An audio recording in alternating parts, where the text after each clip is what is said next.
Hey there, it's up Nathaniel Grimm, and welcome to my forecast and my horoscope for February 2026. And I'm going back to my original format, my very lo-fi format. Going to be sharing my screen and just diving right into the astrology today. I appreciate the support so far on the weekly horoscopes on YouTube. If you haven't watched them, you should. They have a much higher production value, but today for the monthly, the goal is just, again, to look at the charts and just to channel what I see coming up in the month ahead. And it is definitely a consequential month, of course, with the Saturn-Neptune conjunction and the first eclipse of the year. So let's get right into it. And I guess before I share my screen, I do offer 2-hour readings through my website. So if you're interested in a birth chart reading, transits reading, progressions, solar arc directions, reading all wrapped up into one with a personalized PDF that summarizes the video call that we do, then, book a reading through my website. I have a select few spots open up every week. I do, about 2 readings per week nowadays. So just check my website if all the spots are taken right now. Just like, check the website intermittently for openings. And again, this is a 2-hour video call, so we would do the call over Zoom and talk about all those facets I mentioned of the birth chart, transits, secondary progressions, and solar arc directions.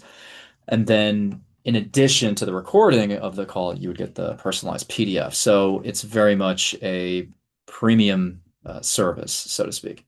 And I've seen many people so far this year, and I've gotten tons of great feedback on all the readings, and people have been saying that it really has changed the direction they're taking right now, and it has validated some of the things they were thinking about while also giving them more specific strategies for achieving what they want. So check out the link down there in the description to book a reading. For February, let's just get right into it. And just to clarify the structure of today's call, first half of the reading, of this call, I should say, is about the month ahead from a mundane perspective, and then the second half is the sign by sign horoscopes. And I'm just sharing right here the eclipse that's coming up on February 17th. And this solar eclipse is really, I mean, it's the first in a series along the Leo Aquarius axis. And this is a reboot, a reset. This is a point of redefinition. Now, the nodes themselves are not in Leo and Aquarius yet, so maybe it'll serve as more of just a preview and an energetic splash of what's ahead in the second half of the year. But in Aquarius, we are trying to drive progress. We're trying to innovate. We're trying to even revolt, honestly. And we saw that over the weekend as I'm filming this. We saw this on, January 30th with a general strike and boycott of various either tech or AI companies. And I believe it was like a broader day of like people encouraging others just not to spend money at all on non-discretionary, or sorry, on discretionary things. So that is the Aquarian energy that we're dealing with right now. It is very focused on reform. It's focused on, it's almost like focused on the principles that we hold as a collective, and whether or not those principles are supporting things that are sort of Aquarian, right? Like equality, more flat horizontal structures. There's just the sense with Aquarius of there's like a necessity for equality, right? And we're seeing the shadow sides of, Aquarius, with Pluto being in Aquarius for the next almost, really 2 decades. So it is a very, very fascinating time, and this eclipse is obviously going to have a very powerful effect on each sign in a specific way, which I'll talk about today. I just wanted to highlight that right away. Like this is putting us into eclipse season. Um, and I think that with also the Lunar New Year coming up, bringing us into the year of the fire horse, we are taking bold steps this month in February and in the year ahead. So this month of February is setting the tone again for the Lunar New Year and for the eclipse cycle in Aquarius and Leo. So I'll dive into that a little bit further in a bit. But I also want to mention the Saturn-Neptune conjunction is coming up in Aries. And this is not just any Saturn-Neptune conjunction, which we see, every 3.5 decades. This is a Saturn-Neptune conjunction at a world point, right? This is the first degree of the zodiac. Now, what is it also? It's everyone's north nodal position in the draconic chart. So, in the draconic chart, which is theoretically the chart of the soul before it enters the body, it sets the north node to zero Aries. And with Saturn, Neptune there, it can dissolve certain systems, sure, which it, always in some ways, I think, tests our ideals. It tests the resolve of, I mean, in a lot of ways, leadership and governmental order. But at the zero point of Aries, it's almost dissolving systems that were maybe blocking our own spiritual evolution. And so it's going to change the way that we all think about our purpose. Obviously, all of our individual, like the individual purpose is going to be unique to somebody, but at the same time, there are maybe certain systems in place that are just kind of writ large, stymieing or hindering our development individually, right? So this is not going to be an easy conjunction to go through per se, because with Saturn Neptune conjunctions, sometimes, entire ideologies collapse and they no longer have any weight to them, and then people are like almost searching for a new anchor. Other times, an actual government or regime can change or dissolve. And really, all eyes are on Iran right now. I think that Iran's theocracy is in a precarious position. I've talked about that on many forecasts before. But it seems like the collapse of Iran's theocracy is actually imminent. And I wouldn't be surprised if by the end of February, Iran's power structure looks a lot different. Now, who replaces or what regime replaces the current theocracy? I mean, that's unclear.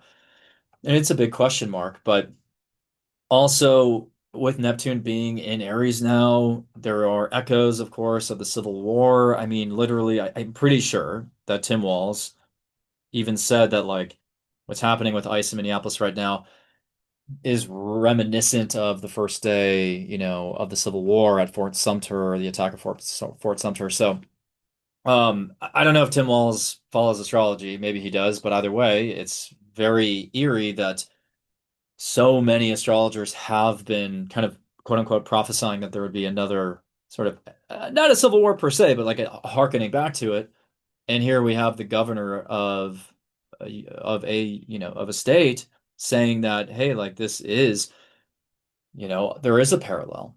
So as we get into this sort of Aries energy, there is a feeling of like, hey, we're all in a pressure cooker. Things are heating up, and think people are having to react to things under pressure and high pressure circumstances. And with the sign of Aries ruled by Mars, the energy of that sign is, yes, bursting forward at the beginning of spring, but also responding to an adversary and holding your ground despite an oppositional force coming your way. I mean, that's really what Aries almost assumes, as a sign. It almost postures itself in a way that anticipates adversarial events. It's like, I need to be prepared, meaning I got to have some muscle. I have to be quick to react. I have to stand strong in my individuality. I can't assume that anyone's going to help me.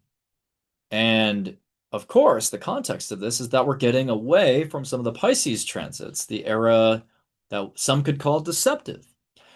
Neptune was in Pisces, right, for, about 14 years in its home sign. And really what that was doing, as I said in a video the other day, is like it was punching holes in our auric field, right? It was just saying, I'll just allow any energy into my field, just indiscriminately. Just I'll be a sponge, and I will have empathy for everything and everyone, and I will absorb everyone's emotions and energies, and I will easily buy into the victim mentality. Or with the case of COVID, I will,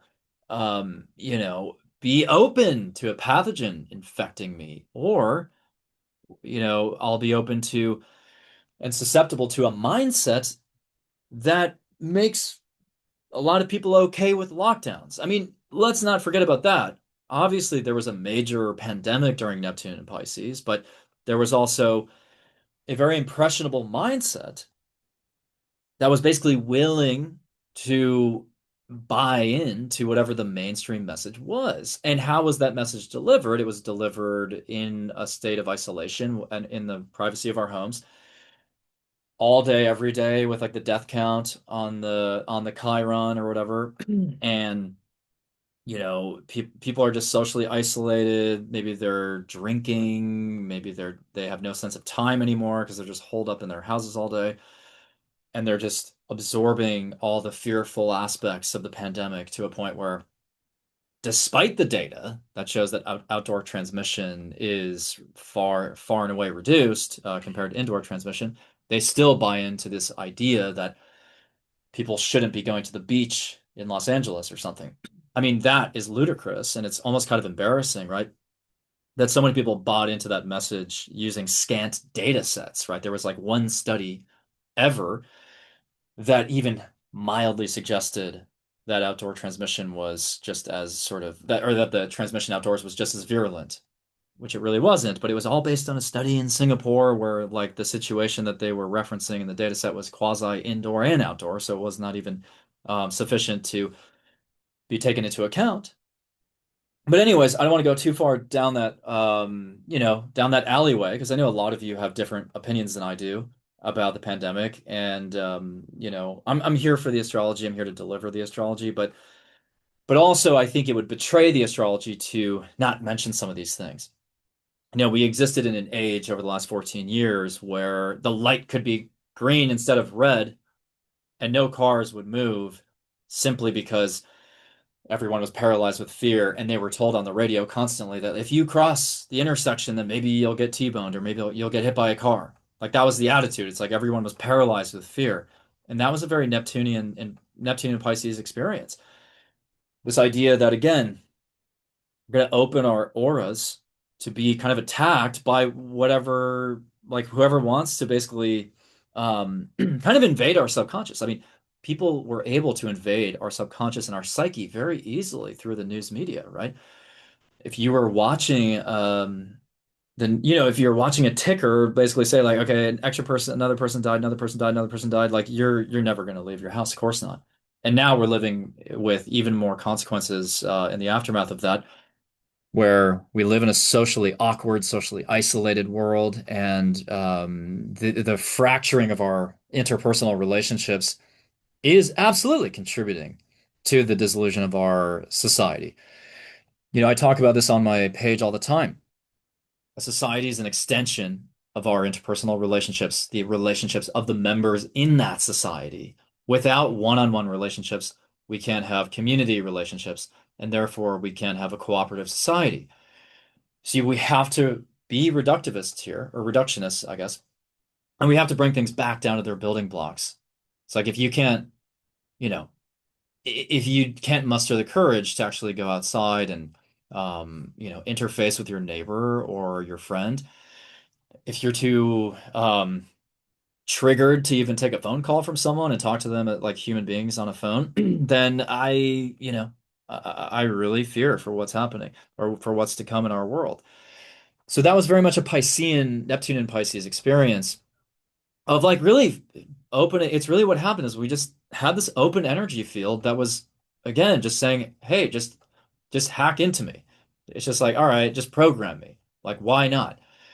And so everyone became more impressionable. I mean, I'm not like making myself out to be immune from from some of these things. Like, absolutely. Like there were things I was convinced of during Neptune and Pisces that I'm embarrassed to be convinced by in retrospect. So, anyways, as Saturn and Neptune go into Aries, we are going to be a little bit more, I think, driven by our own individual instincts in all directions. Like, this is not just about a pandemic. This is not just about a virus of the mind, so to speak, as well. I mean, this is about, again, just in general, us being open to anything and everything during the Pisces era. And now during this sort of Neptune and Aries era, we're kind of closing that shell again. And I'm not saying this is all a good thing either, right? Because Neptune shows where we idealize a certain sign, or the energy of a sign. But as Neptune goes into Aries, it's almost like we're idealizing maybe courage, individualism, self-reliance. We're idealizing, um, and glorifying even, just this warlike mentality, honestly. And you can see how that would also be damaging without diplomacy, without interpersonal relationships.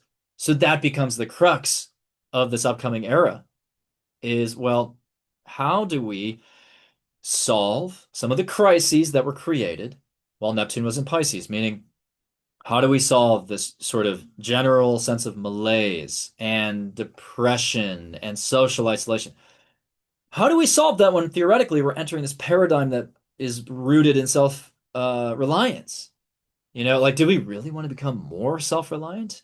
And I don't think that it's not fated to turn out that way, which is why I'm hoping you're watching this and your gears are spinning and you're starting to think about this like, okay, well, if we do take time to really strengthen ourselves as individuals, if we do take time to actually trust our own instincts, then maybe we can actually get away from, these sort of maybe we can get away from the digital sphere for a second to get back into our bodies and actually have a real conversation with somebody, whether it's our neighbor, our friend, our parent, our community member.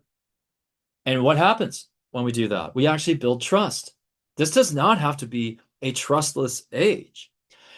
This can be a trustful age, but it is incumbent upon us to foster that trust. We're not going to get that sense of trust from the top down, right? The plutocrats and the people at the top obviously feed on fear and division because by dividing us through these various polarizing issues, they obviously they keep us weak and we're all sort of handicapped and we kind of walk around only using half of our brain in that case.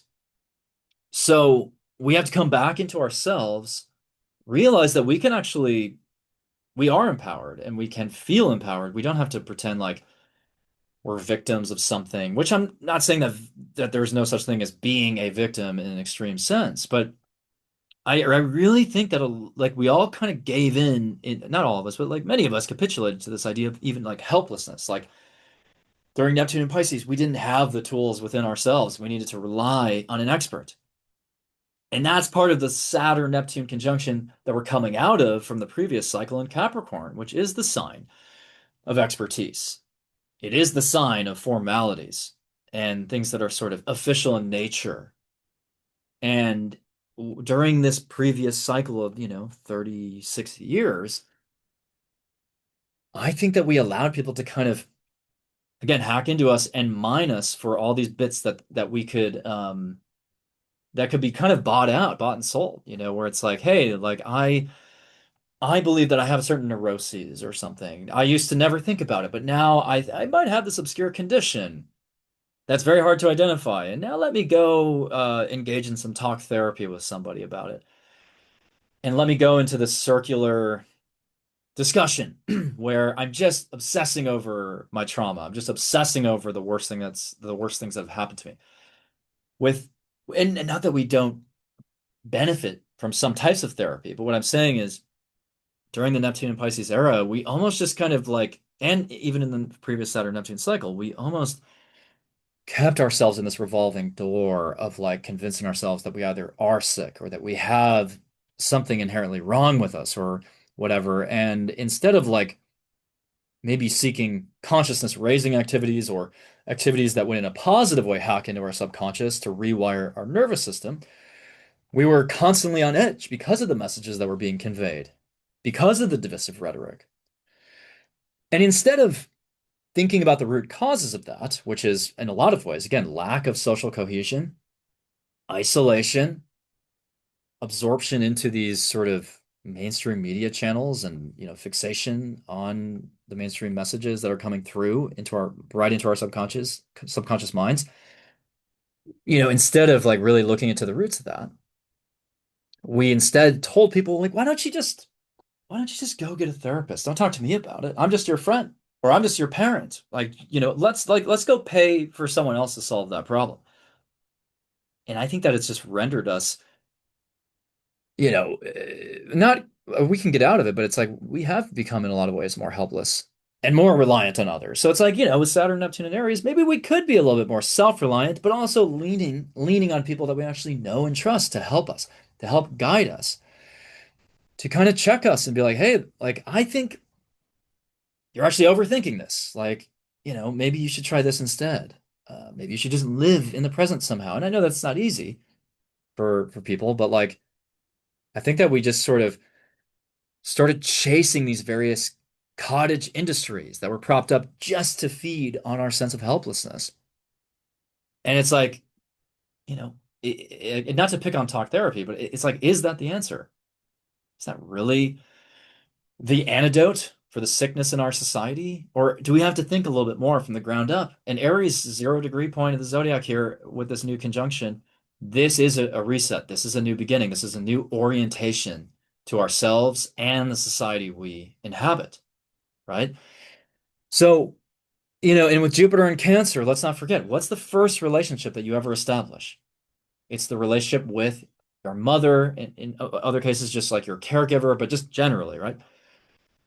The relationship between the mother and the child is the first relationship that everyone establishes. If that relationship is challenged, it does make other relationships more challenging. And we live in a world where, at least in my case, like, I mean, if I look at like how I was raised, I mean, the idea that I was only kind of with my mother 24/7 for the first 2 weeks and then not, which is very customary nowadays. Like, even though I understand why my mother did it, economic necessities, needing to go back to that job that she had, even if it was for, even if it was part-time after 2 weeks there, like, we've established a society where we just kind of allow that first relationship to be sort of fraught or strained. I don't know what the word is really, but it's almost compromised. And every relationship that we build on stems from that experience. So if we can't trust that we're going to get what we need from our prime nurturer, then yeah, maybe we won't trust our friends eventually. Maybe we won't trust our community. Maybe we won't trust our neighbors. Maybe we'll feel like we're destined to be rejected. So a lot of the answers to like what the fuck is going on and how do we remedy this is right here with Jupiter. Jupiter thinks outside of really the factual, the X's and Y's, and it really gets into the larger picture. It doesn't just think about the minute details with which like Mercury would do. So Jupiter does give us the gift of a perspective here, which can be factual, of course, as well, but Jupiter in Cancer is like, I get it now. I see the ways in which I was and wasn't nurtured from day one. And okay, well, how do we solve that? We redesign our society to be more supportive of mothers who, are who have to take care of their newborns. Like this is an essential element of a healthy society. So we should be looking at, even more extended maternity leave and paternity leave, of course. But we're coming out of the Saturn Neptune conjunction in Capricorn, that cycle from 1989. And honestly, what is that cycle also about? It's about, honestly, like the lack of responsibility taken by certain parents. I mean, people born in 89. I have never met someone from 1989 who doesn't have at least a somewhat challenging relationship with their father, especially. A lot of fathers who have kids born in 1989 and even 1990 to some extent. A lot of those fathers reneged on some of their responsibilities, or they had struggles with alcohol or substances, or they were partly absent even, or elusive. And it's not lost on me that we're coming out of that cycle and seeing, some of the damaging effects of that, of a generation or, I mean, really, it was a subgeneration of people who, again, were raised by parents who either were under enormous stressors from their jobs and maybe just weren't in a position financially to be around their kids all the time, or they were raised by parents who were very fearful of the towering responsibilities of parenting and they sort of gave up on their kids. And obviously, like many of you watching will be like, oh, I was born in 84, or I was born in 1971, and I had really fucked up parents or whatever. But I just think it's interesting, right? How 1989 almost seems to be there's a concentration of particular types of fathers. I mean, I'm telling you, go talk to your friends from 1989. A lot of them will have a similar story where, in some cases the father was a healer or he was famous or something. I've noticed that can happen with Saturn Neptune conjunct, but most of the time it's like the father is a little shaky in terms of what his willingness to be the authority is kind of shaky. Now, why the fuck am I talking about this? And what does this have to do with now?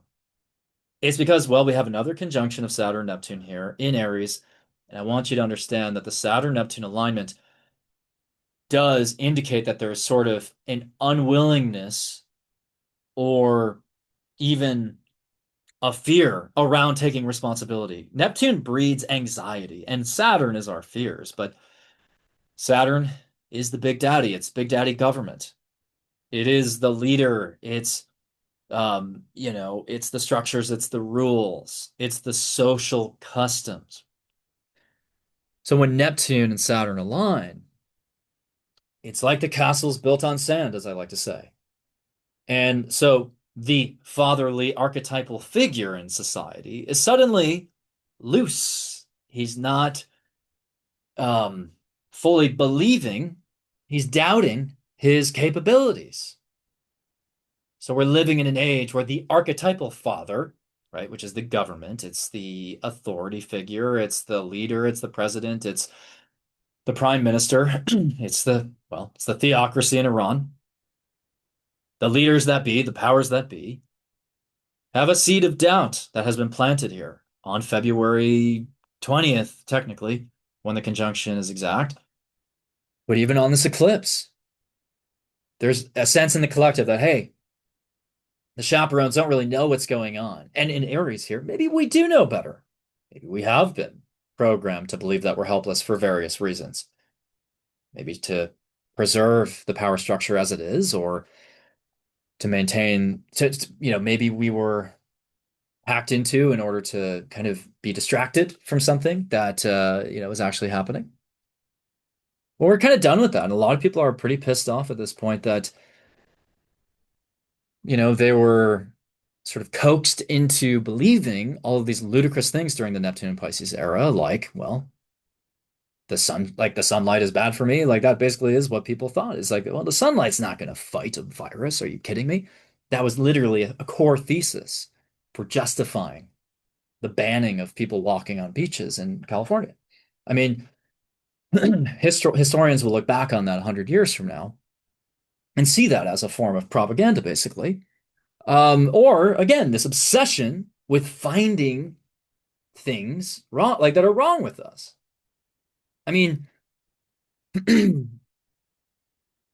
I mean, I've even had conversations in the past couple of years with people where they've come up to me and I don't know if it's by virtue of me being an astrologer or something, but they've said, well, Evan, have you ever thought that maybe you have this sort of like neurodivergence? And like, honestly, my response to that is I've gotten by just fine without thinking about this. And yes, there are certain cases where someone needs professional support, but do we need to be a hammer looking for a nail and with everyone and looking to diagnose them with something or looking for problems? Like that's not really going to help us fix the more fundamental issues I'm talking about, which is like, well, how do we foster trust in our society rather than living in a world where everybody is under the microscope, where everybody is basically being labeled as something, and a world in which everybody is almost being encouraged to doubt themselves, right? And I've even noticed how some people, when they accept this obscure diagnosis, they kind of use that as a permission slip to be dysfunctional. And then they become even more dysfunctional, way more dysfunctional than they ever were. So the obsession over justifying helplessness, or the obsession over victimization as a high ground position, the obsession over, um, asking for permission for everything, the proclivity to again open our auric field to anything, just allowing it into our field, those tendencies are dying. Okay, so we're entering a new era where one way or another, and I don't care what your politics are, because this is apolitical. All the statements I'm making are energetic, right? And of course, like I could come up with other examples besides the pandemic that show our susceptibility to really any fear-driven message. Like, well, for example, and I hope that this throws a wrench in whatever political or whatever assumptions you're making about my politics, but like I absolutely disagree with the way that ICE is carrying out these raids. I absolutely believe that ICE is basically this macabre form of chemotherapy where they're trying to extract what what they're trying to extract something by nuking the whole body, which the body is the body of the people, the country. And I happen to be from Minneapolis. I was born and raised there. I haven't lived there since 2009, but I spent the first 18 years of my life in Minneapolis. And I grew up within a mile or 2 miles of the streets where Renee Good was shot, where George Floyd was killed, where Alex Preddy was shot. Like I, I've picked up things, I've bought things from local merchants on the same block where a lot of these things happen. A lot of these tragedies happen. I fundamentally believe in Dr. David Hawkins' scale of emotional consciousness, or his scale of emotions shows like the higher the frequency of the emotion, the closer we are to divine awareness. And I really do try to operate from a centeredness, inner centeredness, focus on the present, and trying to transmute the darkest emotions into a frequency of love and joy and heart-centered love as well. So like, I got a lot of shit, even on YouTube here a couple months ago for being like, well, Charlie Kirk shouldn't have been taken out just for giving his opinions. I think that's perfectly within the higher frequencies of saying, why like it is wrong to injure or kill somebody based on opinions they've shared. That's not the proper way to deal with people you disagree with. At the same time, I don't believe that what Luigi Mangione did was right. You shouldn't feel like you have a license to just shoot somebody in the middle of the street for even for something like that, where you feel like there's a more direct connection on your health or something. And I also vehemently disagree with these ICE raids. And I also completely believe that, again, it is tactless, it is vicious, it is mean-spirited, it is a threat to our free society. But as you can see, we live in this world where everything is wrapped around this in this partisan context. Where, I mean, I'll throw it at the libertarians. All these libertarians who maybe find themselves siding with Trump in many cases are somehow supporting what happened to Alex Preddy. Not all of them, but some of them, without realizing that, this is an infringement of some of the principles that libertarians adhere to. Like, is it really sound to have a federal agency kind of go rogue and just infiltrate and invade these perfectly peaceful towns? I have friends from high school who went to the protests in Minneapolis 2 weeks ago when it was like 10 below. They're not paid protesters. Like I'm not someone who just buys in to rhetoric I see with my own eyes and I see with my mind's eyes. Well, and like during COVID, I was in New York City during the first wave. Yes, of course, people passed away. I'm not going to pretend like nothing happened.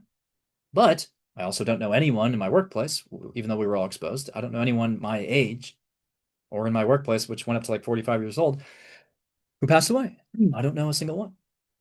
And I was on the subways in March 2020.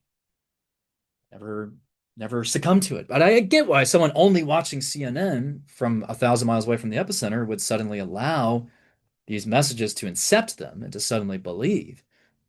that at all times, even if they walk on the beach with no one around, that they could be pulverized. I mean, think about how insane that is and illogical that is. So across the board, I just trust what I see. It's not political, right? Like I think there's something to be said for common sense. And we kind of lost the idea of common sense while Neptune was in Pisces.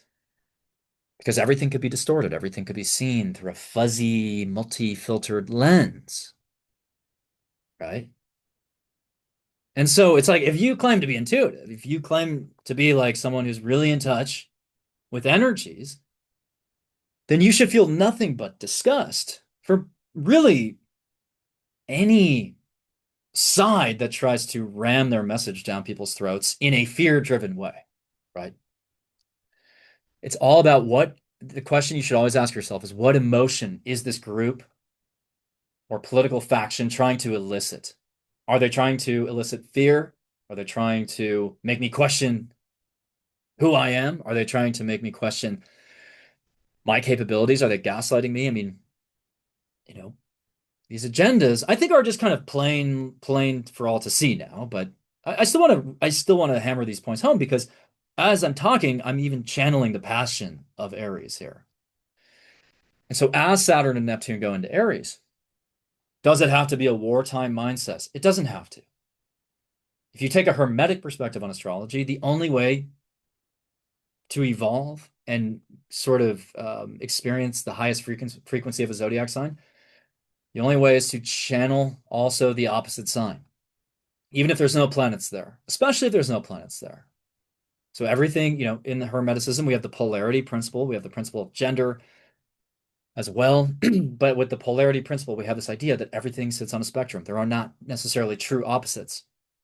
So if someone has an Aries stellium in their chart, don't just tell them to be tough. Don't just tell them to be challenging everyone. Tell them to be diplomatic. Tell them to channel their inner Libra. If someone has a Scorpio stellium, don't just tell them to run down into the rabbit hole of the psyche. Tell them to ground themselves and not to take everything so seriously by tapping into the energy of Taurus. So, from my view, astrology is a roadmap to finding inner balance. So, when I look at my chart and I see a Scorpio stellium, I don't just rush to say, well, I just got to be intense all the time, or I can never laugh, or everything has to be dripping with meaning. Or a Capricorn stellium might be that way too. Not everything has to be that way. If you're a Capricorn, nurture yourself. Find your inner find the Cancer, not the, you know what I mean? Find the zodiac sign Cancer within you. But and you can apply this sort of rubric for every sign and every axis because there's not just 12 signs, there's 6 axes, you know? So as we enter this Aries-like age, you got to look for Libra within you. I don't care what planets are in Libra at any given time. Just find the Libra within you. Find the trust, the interpersonal trust. Trust yourself first with Aries. That's the first step, obviously. But then find a way to build trust with others. And the only way to do that is to sit within the self-confidence that like what's going on. And when we had Neptune and Pisces, we were all kind of in this incoherent state, wondering what was happening at any given moment and just waiting for the next fear-based dump, of information to kind of like throw us in another direction. So we were kind of just like flailing with Neptune and Pisces. And we believed a lot of crazy shit. We really did. And I mean, at the same time, we opened ourselves to, I think, more. I don't know. I think we almost like rediscovered our inner spirituality during the lockdowns. I would not be an astrologer without the lockdowns, but I also feel like a lot of the problems we have right now are because we've decided that maintaining interpersonal contact was not that important.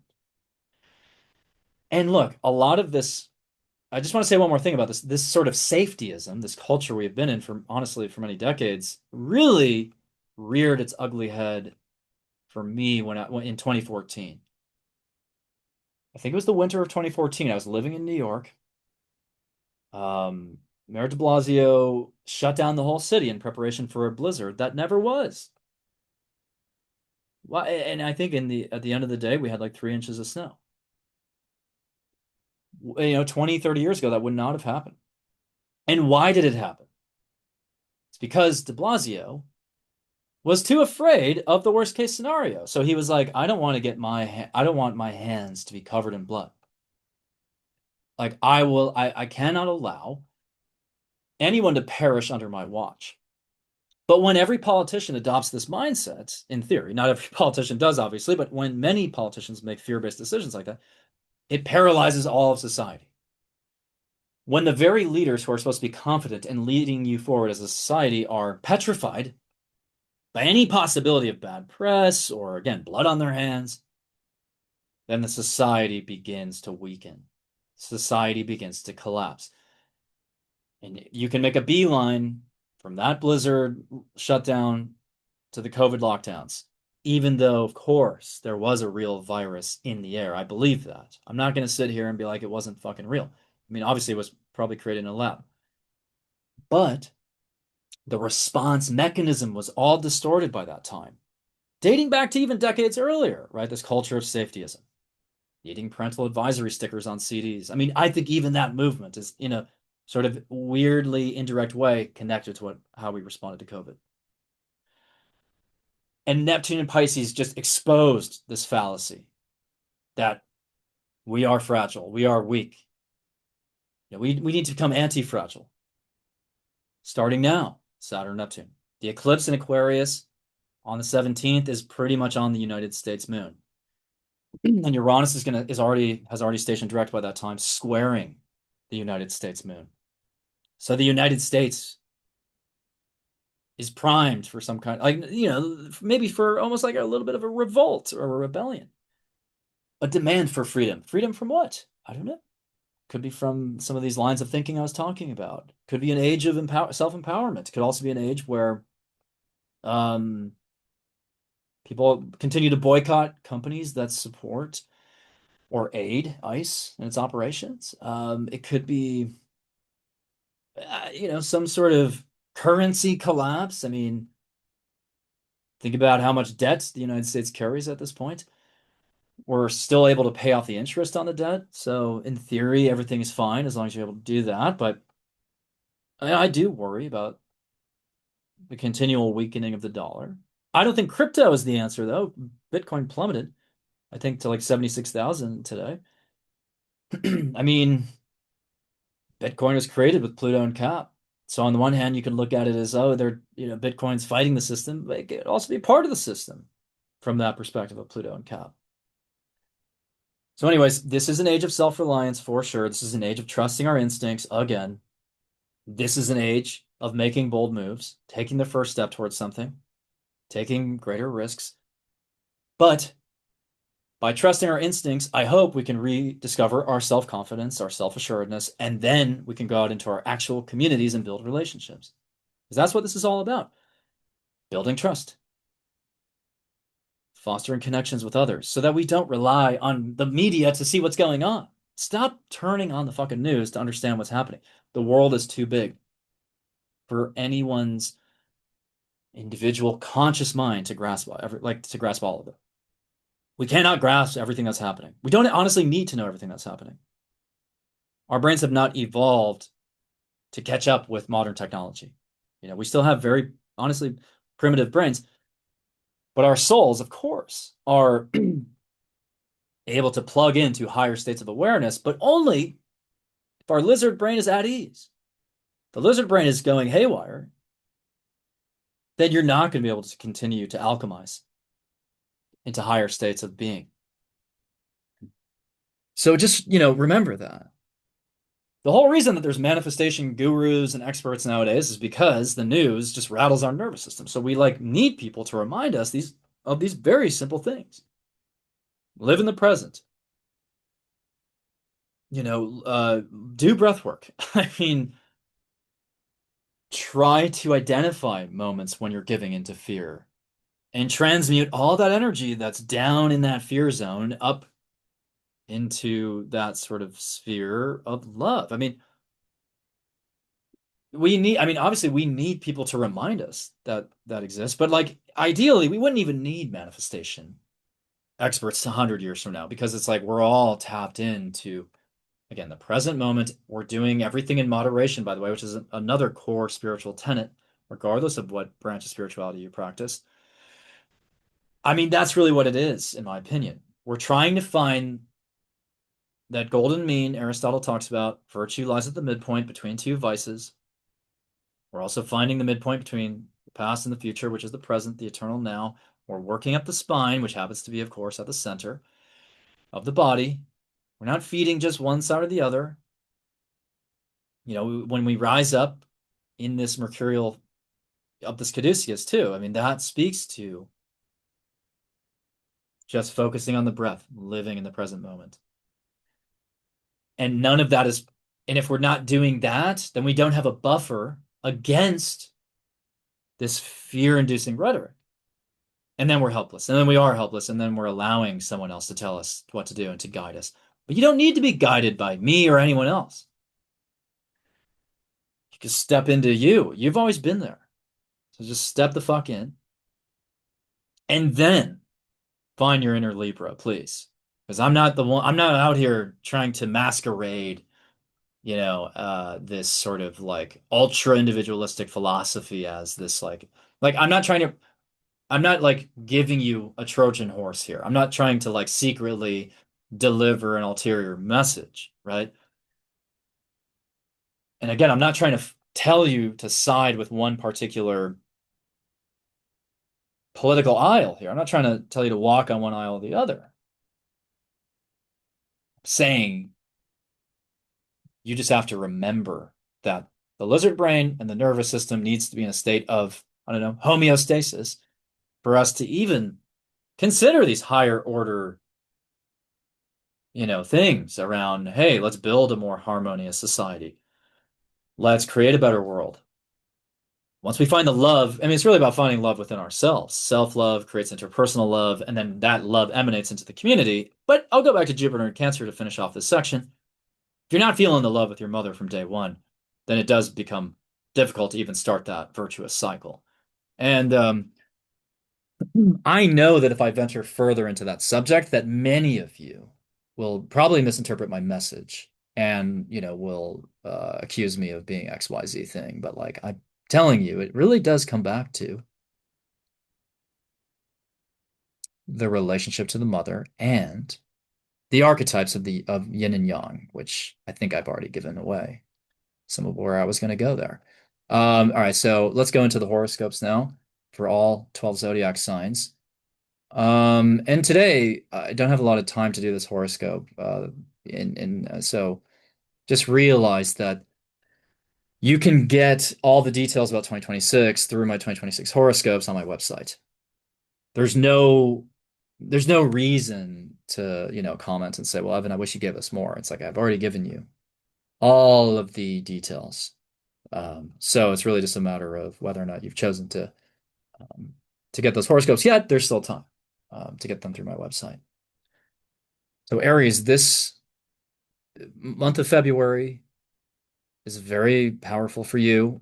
All this Aquarian energy in your 11th house.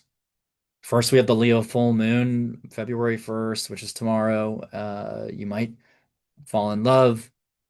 Someone could have a sort of make a romantic gesture that really sweeps you off your feet. Or you're finishing, some kind of creative project. That could be very fortunate for you right now. Maybe if you're even like performing in front of a crowd. With your Uranus stationing direct this month, early in the month, you might even have a major switch up or change with your income or resources or your personal values. You've got Saturn and Neptune in your sign now, so everything you do has a lot of consequences.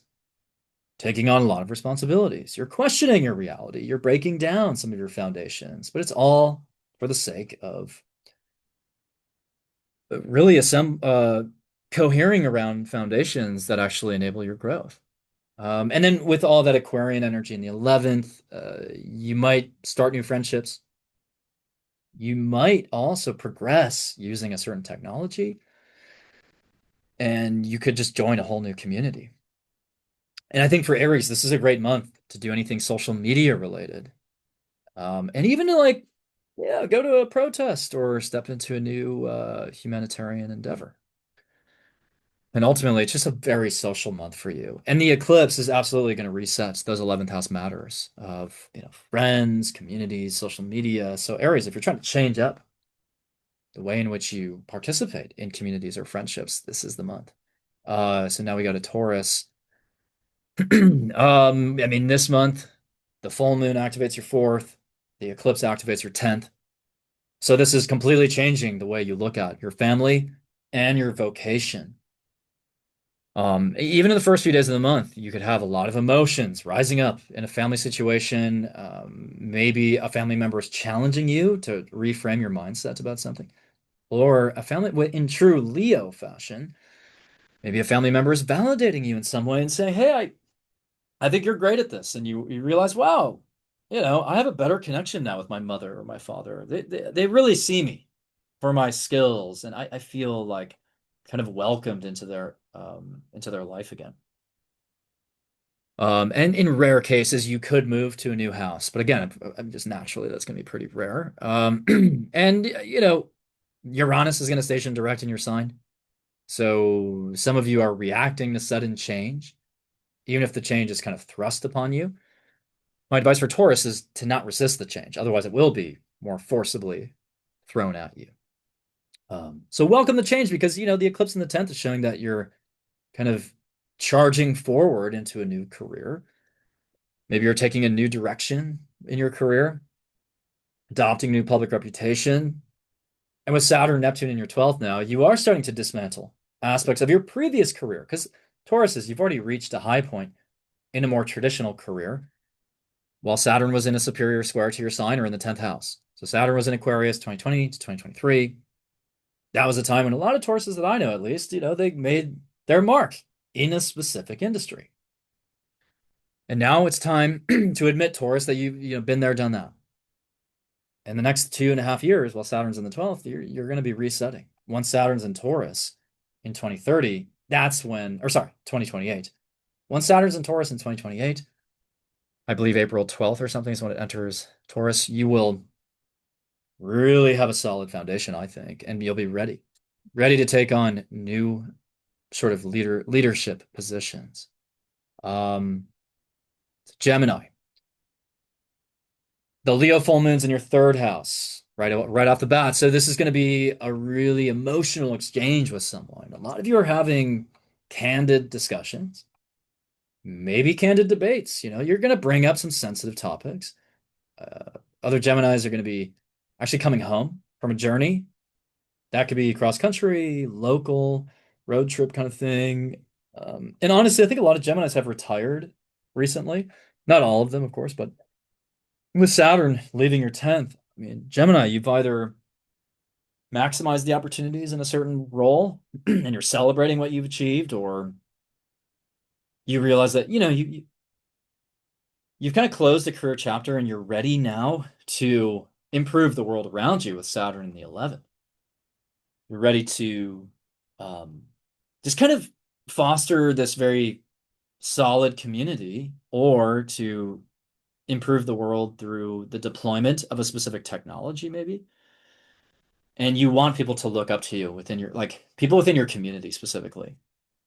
Um, and Gemini's, you're also changing your entire perspective, I think, and philosophy on life. Maybe through the exploration of different religious beliefs or other belief systems, or maybe the trip you took has just completely altered your mindset. And if you're a Gemini who is publishing a book or something, that should go well for you. I feel like there's just a whole there's a sea change in how you convey your story or your ideas to the masses. And then with Uranus stationing direct in the 12th, you could have all kinds of switch ups in your spiritual life. A sudden epiphany comes to you in a dream, a meditation fully uncoils the snake, and you have like this Kundalini rising experience. And then like I just want to highlight too, at the end of the month, Venus and Mercury are going to be in your 10th. that is going to bring more, I think, creative energy into your career with Venus there, or you're just going to be seen more positively. Okay, so let's go to Cancer here. Cancer, this month is all about income, money, finances. You're making a lot of changes this month to actually secure your financial future. And I think it's coming through the eighth house, making money off of money, investing, not just thinking about, oh, let me just park my savings here. I think a lot of cancers are looking to grow their wealth. And you're also getting in touch with your values in this whole area of money. Some of you might have a change in income during the full moon in Leo, or it's going to be a very sensual sort of day where you're entangled with someone physically and intimately, but others, it'll be more financially. And with Uranus stationing direct in your 11th, you might be making investments in a group or community related efforts. Some of you are even hosting a party or a gathering or a community event. And actually, a lot of cancers with Uranus stationing direct in the early part of the month could just suddenly go insanely viral. But really, on that eclipse in the middle of the month, cancers are, I think, making some pretty interesting investments, whether it's with a business partner or, they're just investing in a whole new industry or space, or, yeah, they're pursuing a joint financial goal with someone. Or you're kind of experimenting with new technologies with the 11th house Uranus. But yeah, Saturn and Neptune are going into your 10th, so you're experiencing mounting responsibilities, and people are going to be looking up to you. So Cancer, you're the main character, you're the role model. People are going to be really like relying on your word, your guidance, your advice for the next 2.5 years. And some of you might pursue a career that's more Neptunian now. It really demands your compassion. I mean, I have Cancer rising, but I have my midheaven in Pisces technically, so I've already kind of experienced that with Neptune on my midheaven. But I still think Neptune in the 10th is sort of supporting this higher calling that's very spiritual, it's transcendent, and a lot of Cancers have stepped into parenthood recently, or they're about to. Okay. Yeah, but I think for Cancers, you're really diving into the psyche and the subconscious as well with that eclipse in the eighth. So Leo, very big month for you. The full moon is happening in Leo. The eclipse is in your seventh house. But consider this month to be a celebration of who you are. I know a lot of Leos probably going through breakups right now. They're considering sort of nullifying an agreement. They're feeling betrayed. They feel like they can't trust somebody anymore. But if you sever your connection with somebody, I think it's all in the spirit of like finding other connections who actually see you and recognize you for who you are. And they're probably going to be people who actually validate you a little bit more authentically and genuinely. I feel like Leos really need to hear specific comments, like specific compliments, I should say. They're not, they don't want these general statements like, oh, yeah, I like your outfit. It's like, no, you look, these earrings are just absolutely, the moon shape is so perfect for you, or whatever it is. I'm doing a terrible job at delivering a compliment in this very, stoic way, but you get what I mean. Um, so yeah, a lot of Leos, you've had to give up really toxic habits in recent years as well. I mean, with Jupiter going to Leo this year, by the way, Leos will be the luckiest sign this year if they gave up those toxic habits. If you succumb to those toxic habits, then you'll probably have one of the worst years of your life. I mean, Jupiter's only going to amplify the hubris if you've got the hubris. If you feel like, oh, I can just avoid things and numb myself and pretend like I'm God's gift to Earth when I'm secretly a narcissist or something, or whatever the fuck it is. Like, that's a fall from grace. But if you've been sacrificing bad habits, then this is the year when you have a major glow up and you start to get rewarded for everything that just makes you naturally charismatic. Like Leo, you have all the gifts within you. Um, yeah, so some of you could even start dating someone on the eclipse, February 17th, or I don't know, maybe you're just starting to set the conditions for it, or you're reimagining the type of person you want to be with. With Uranus going direct in your 10th, your career could flip upside down, to be honest, or maybe you're just getting more experimental and innovative in your career. You could have a, totally different perspective about your family or your position as a parent. And with Saturn and Neptune going into your ninth, this is an era where you're going to be mastering different spiritual teachings. And like I said, on another platform recently, you might even have like a religious conversion. I mean, I remember as a Cancer rising, the second Neptune went into Pisces, I started reading the Bhagavad Gita. I started to really subscribe to Hinduism for like about a year. I was fully immersed in Hinduism, and I mean, I still continue to read and revisit the Bhagavad Gita. I think it's an essential religious or spiritual text. But Neptune, as soon as it went into my ninth, I really started to open my and turn on my antennas in a bigger way. And I think some Leos may have a conversion experience like toward maybe not towards a religion per se. I'm not really in favor of organized religion anyways, but except for the fact that it does foster community, but like that's kind of a tangent. I mean, Leos are opening themselves up to the fact that they need to believe in a higher power in order to maybe fully move on from a certain toxic habit, honestly, or maybe they need to overcome their ego and obliterate their ego in the light, of the divine. Oh, and there goes my arm; it lights up.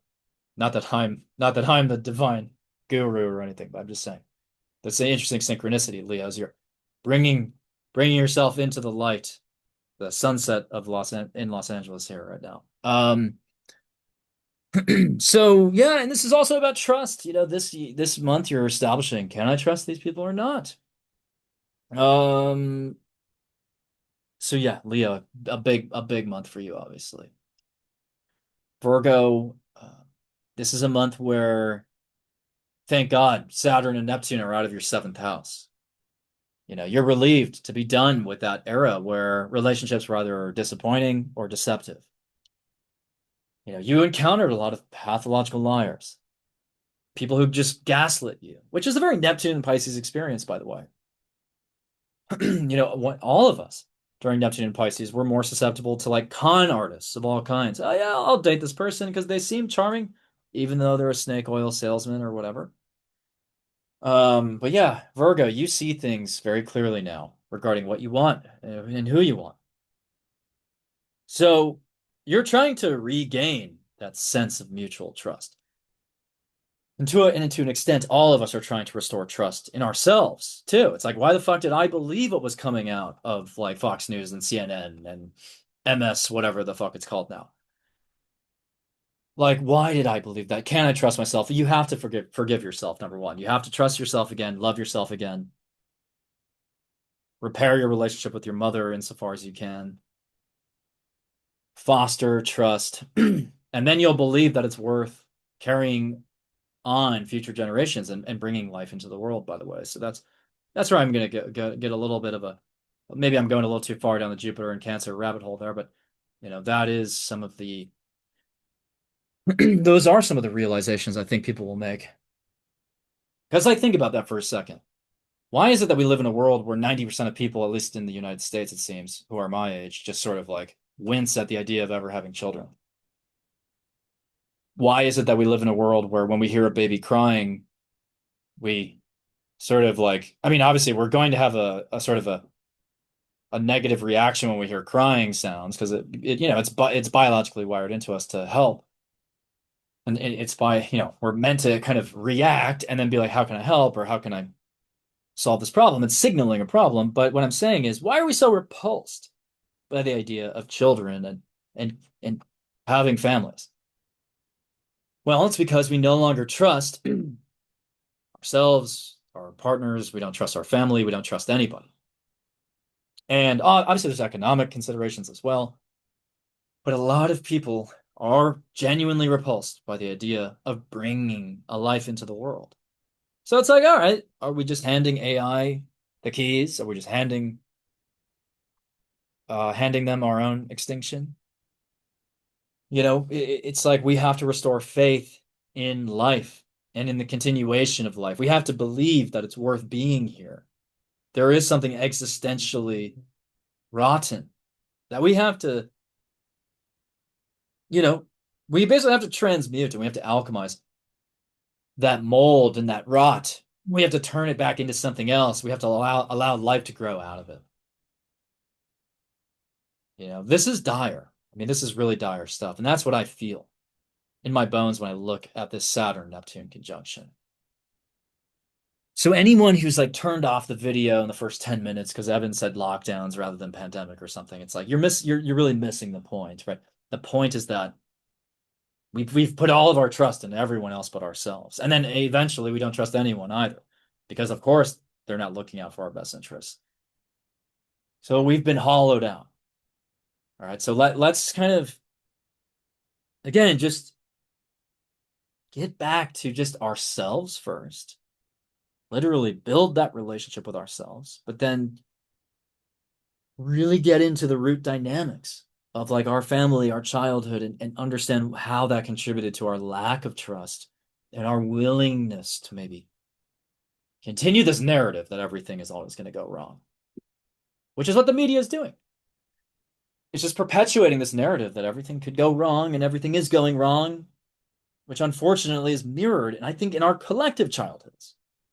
A lot of our nervous systems were dysregulated from day one. The fact that I was born in a hospital means that my nervous system was dysregulated.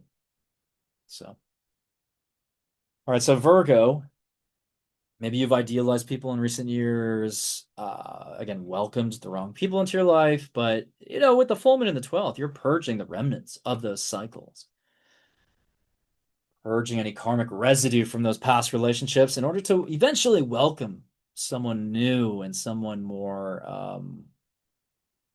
I don't know, positive into your life. You also could have some crazy dreams on February 1st or 2nd with the full moon there. Really vivid dreams. And then after that, a lot of your focus is on your work responsibilities in the sixth house or your health. Um, and you're really dedicating your time and energy towards projects that demand your expertise, and you're really devoting yourself to the idea of continuous improvement. And really what you're doing subconsciously is you're setting yourself up for a really healthy relationship in the coming years, I think. And with Saturn and Neptune going into your eighth, now you are the sign that's starting to, overcome or sacrifice deleterious habits. You might also explore entrepreneurship or establishing a business on more stable ground. And with Uranus stationing in your ninth, maybe you'll get the urge to move, maybe not move, but travel far away from where you are, to explore a totally different perspective or philosophy. So now we go to Libra. So Libra, we start off with the full moon in the 11th. That's wonderful. I mean, some of you are going to parties, celebrating a milestone with friends, or you're just like feeling the heartfelt, that sort of warmth within a community. You might also just become passionate again about a friend or a friend group and invest your time into that group again. In some cases, you could choose to move on from somebody, I guess.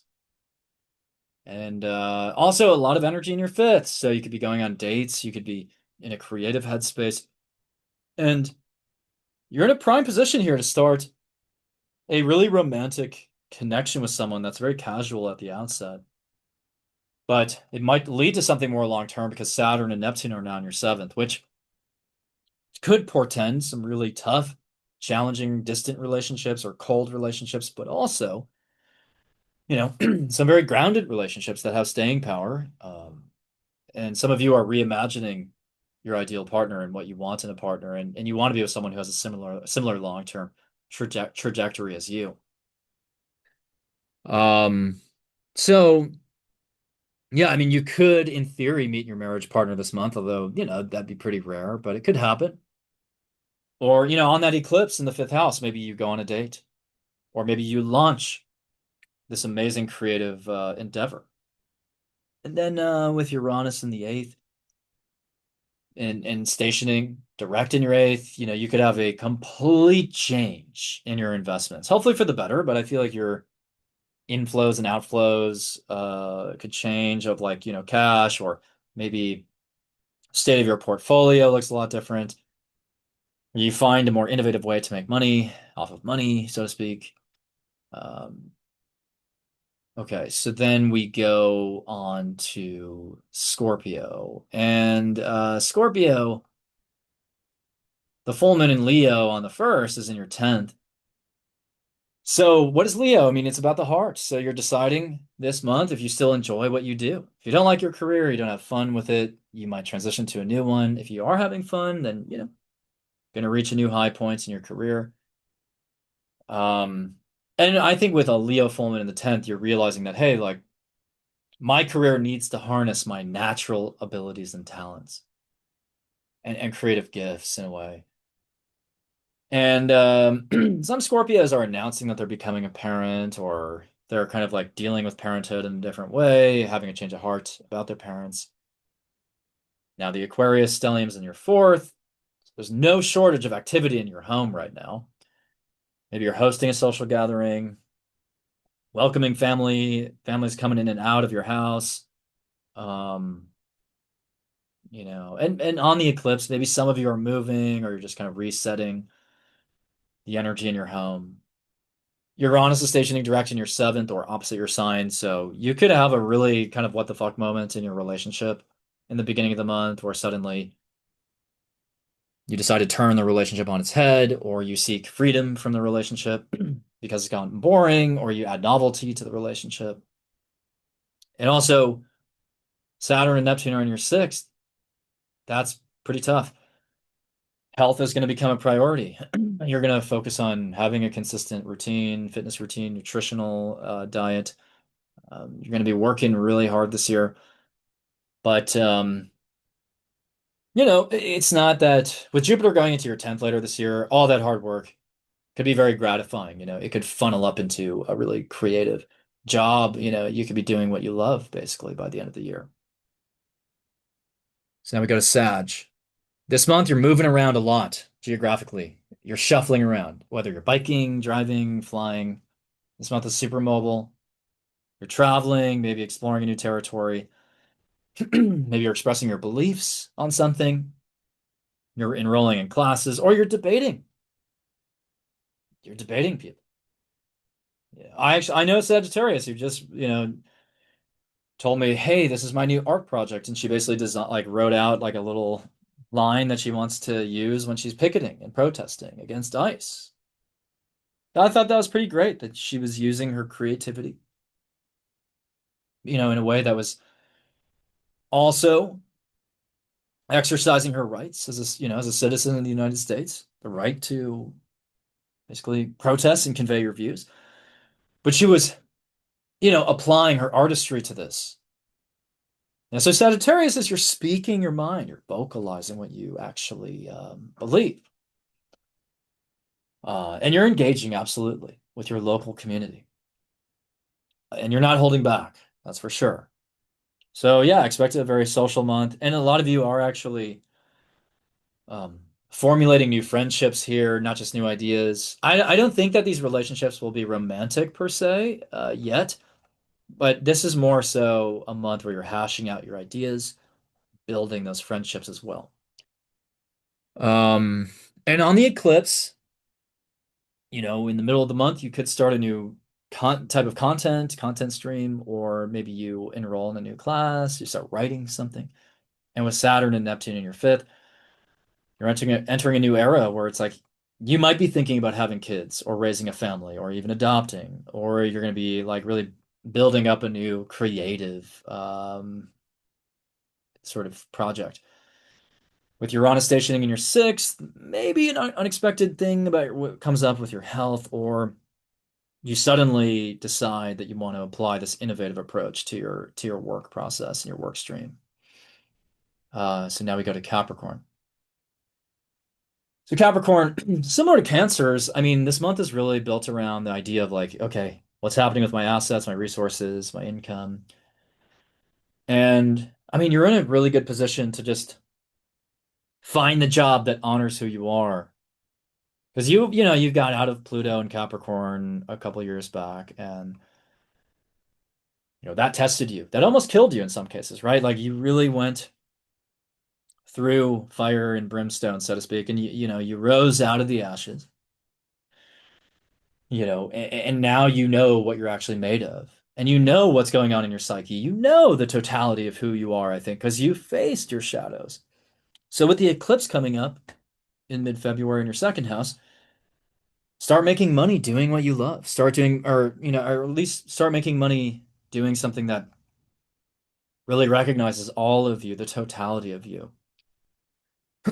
Um, with the full moon before that in the eighth, you're even continuing to get in touch with your psyche. I mean, shadow work is, a continuous thing, of course, but you're getting in touch with your shadows, maybe thinking how you invest in something.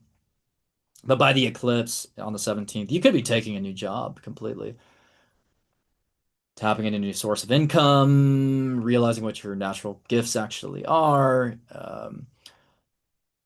But yeah, with that full moon in the eighth, by the way, you might actually separate from someone, financially speaking. Or you could, have some intimacy with someone. But yeah, February primarily for Capricorns is about finance, I think. There could just be some kind of change in income. But ideally, again, the job that you end up with just really recognizes your natural talents. With Saturn and Neptune going into your fourth house, you're entering an era where you might settle into a new property or you might experience separation between you and your parents, honestly. And then with Uranus stationing direct in your fifth, you could have an electrifying experience creatively or on a date.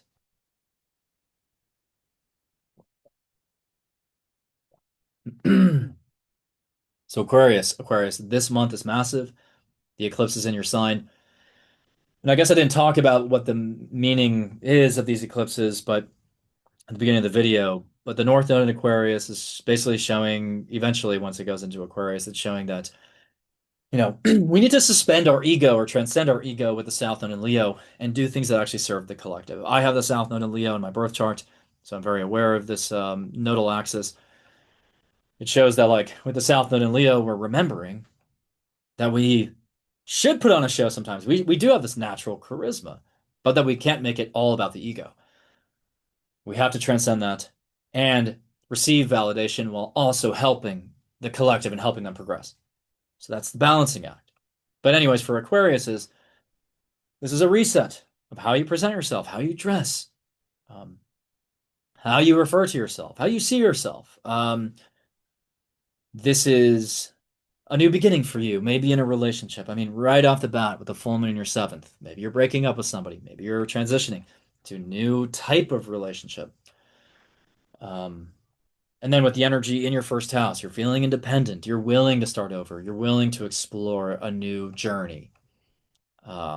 And so you're stepping into all kinds of situations that really just are going to resonate with you and who you are. Um, and I also think with Saturn and Neptune in the third, you're adopting a more structured, pragmatic mindset in the coming years. And a lot of you are looking to master certain topics. You might become a teacher, even might go to school. With your Uranus stationing direct in your fourth, you might have an unexpected event in your family life or your home life in the first week of the month, or you get the itch to, travel well beyond your home or to leave your home. Maybe you're getting a little bit of cabin fever. And yeah, Aquarius, that eclipse on the 17th, you're resetting, you're redefining yourself, or just reasserting who you already are in a way that actually kind of charges up the whole collective. And then if we finish off with Pisces here, this month is like, well, thank God, what a relief. Saturn and Neptune aren't in my sign anymore. So the years of restrictions and lies and confusion are over. So you're going to start to feel more like in your body again and sort of self-assured. But this month is really about health up until at least your season starts, I think. But the 12th house, 6th house axis is activated here. Full moon in the sixth right away could show you something revelatory about your health physically, or you'll rediscover what you actually love to do every day. With the eclipse coming up in the 12th, you could establish a new routine that improves your mental health or your spirituality, gets you in touch with the divine. Maybe you change up your nighttime routine. Maybe you just seek solitude as you're in a contemplative space. And with your Uranus stationing direct in your third, you could hatch these amazing new ideas. You could gain a lot of ground with a communications effort. And then with Saturn and Neptune in your second now, now that you've allowed old foundations to dissolve and you've kind of started to rebuild, you have to find the career or the job situation that affords you long-term a long-term sort of stable income.